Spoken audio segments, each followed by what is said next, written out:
ایک نوجوان نے یہ حدیث سنی کہ قرآن پاک کی تلاوت کرنے سے دلوں کا زنگ دور ہوتا ہے۔ اسے یہ بات سمجھ نہیں آ رہی تھی کہ بغیر عمل کیے صرف تلاوت کرنے سے دل کا زنگ دور ہونے کا کیا مطلب ہے۔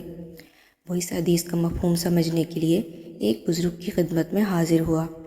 وہ بزرگ دریا کے کنارے ایک جھونپڑی میں رہتے تھے۔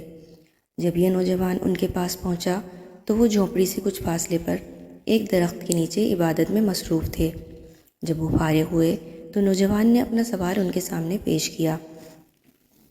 بزرگ نے اس کا سوال سنا تو خاموش ہو گئے اور کچھ دیر بعد گویا ہوئے اور نوجوان سے کہا کہ میری جھونپڑی میں جاؤ، وہاں ایک طرف کونے میں ایک بالٹی رکھی ہے، اس بالٹی میں جو سامان ہے وہ وہیں رکھ دینا اور اس بالٹی میں دریا سے پانی بھر کر لے آنا۔ نوجوان وہاں سے اٹھا اور جھونپڑی میں جا کر دیکھا کہ ایک کونے میں بالٹی رکھی ہے اور اس میں کوئلے بھرے ہوئے ہیں۔ نوجوان نے وہ کوئلے وہیں ایک طرف ڈال دیے اور خود بالٹی لے کر دریا سے پانی بھرنے چلا گیا۔ جب وہ پانی بھر کر باہر نکلا تو کیا دیکھتا ہے کہ بالٹی میں تو بہت سارے سوراخ ہیں اور ان میں سے سارا پانی باہر گر رہا ہے۔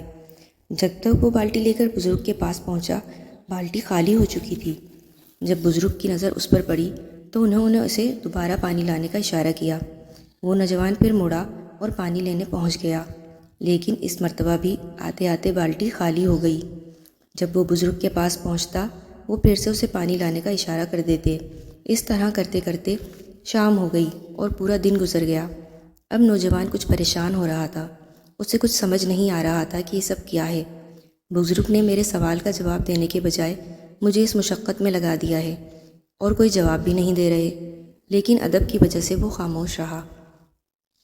بزرگ بھی نوجوان کی کیفیت کو سمجھ رہے تھے، لیکن مصلحتاً خاموش تھے۔ جب سارا دن گزر گیا تو بزرگ نے اسے اپنے پاس بلایا اور پوچھا کہ تمہیں اپنے سوال کا جواب مل گیا؟ نوجوان حیران ہوا اور کہا کہ آپ نے تو میرے سوال کا جواب دیا ہی نہیں۔ بزرگ نے کہا کہ تمہارے سوال کا جواب اس بالٹی میں موجود ہے۔ اچھا تم یہ بتاؤ کہ جب صبح تم نے یہ بالٹی اٹھائی تھی اس وقت اس کی کیا حالت تھی؟ نوجوان نے کہا اس وقت یہ کوئلے کی کالک کی وجہ سے بہت گندی اور کالی تھی۔ بزرگ نے دریافت کیا کہ اب اس کی کیا حالت ہے؟ نوجوان نے جواب دیا اب یہ بالکل صاف شفاف ہو چکی ہے اور ساری کالک دھل گئی ہے۔ بزرگ نے دریافت کیا کہ جو پانی تم لاتے تھے اس کا کوئی فائدہ ہوا؟ نوجوان نے کہا نہیں، وہ تو سارا گر گیا اور اس کے لانے کا کوئی فائدہ نہیں ہوا۔ بزرگ نے جواب دیا یہی حال ہمارے دل کا ہے۔ جب ہم قرآن پاک کی تلاوت کرتے ہیں تو وہ ہمارے دل میں ٹھہرتا تو نہیں ہے، لیکن اپنے ساتھ ہمارے دل کی ساری گندگی بہا لے جاتا ہے۔ اب نوجوان کو اس کا جواب مل گیا تھا اور وہ یہ سوچ رہا تھا کہ صرف تلاوت سے دل کی گندگی دور ہو جاتی ہے تو عمل کرنے پر کیا کیا بیش قیمت فوائد حاصل ہوتے ہوں گے۔